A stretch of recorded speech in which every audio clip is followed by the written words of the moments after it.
Tasamakam.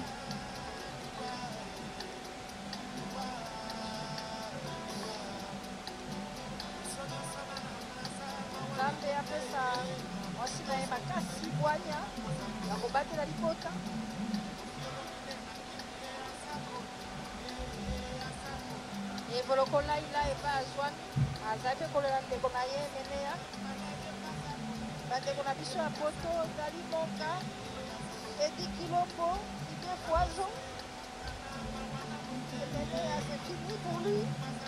Quitte la terre du sang à l'âge de 58 ans.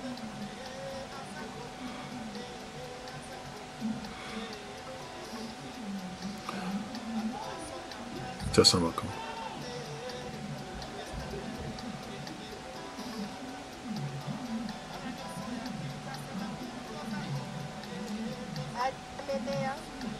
Que ton âme repose en paix. Lelo twakitongo kumisa mosala kitoko emene ya sali na nzela na ye bato babinaki na nzela na ye bato basepeli na nzela na ye bato basekaki na masomana topesi nkolo nzambe merci ye moto apesaka ye mpe azwi bongo likesere emene ya pema na boboto bana ya kitike bazali baza kolela bana ya kasapa baninga na ya kelasi baleli na matadi kuna mpe ezali po bazali kolela tika te kolonzambe na molimo moye likesere menea ekala malakose oyo akotisi synthétiseur na miziko ya biso album na ye intite révolutionne makambo abeti 2 fois na olympia na zénith kata ya bana ebele basamba oyo baginolere bango nyonso zowebela bana bandal baleli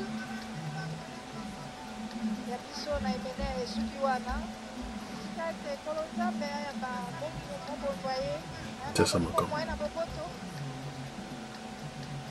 basango basilisi makambo na bango mpe awa na se ya biso na emene ya kwamambo mokiala esuki lelo. Nous assistons, mesdames et messieurs, à la levée du corps de l'artiste musicien Esther Emenea, décédé à Paris le 13 avril. Sa dépouille est arrivée hier à Kinshasa par un régulier d'Air France.